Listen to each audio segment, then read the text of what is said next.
এই দর্শক দেখতে পারতেছেন, এই যে এরা ছোট ছোট বাচ্চা রেখে আবার বিট করতেছে। বাচ্চা থাকতেই ইনশাল্লাহ ডিম দিবে। এই যে আমি দেখাচ্ছি,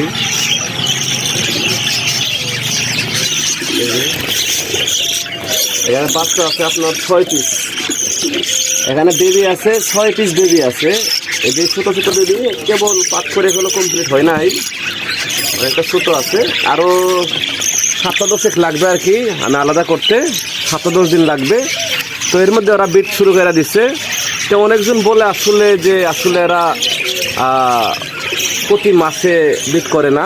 তো আমি আসলে এরকম অনেক আমার এখানে আছে যে আমারগুলো সবসময় বিডে থাকে, বাচ্চা থাকতে ডিম বাচ্চা করে ফেলাই, এর মধ্যে বাচ্চা ছড়ায় দিতে আবার কিছুদিন পরে আবার বাচ্চা ফুরাই, এরকমভাবে।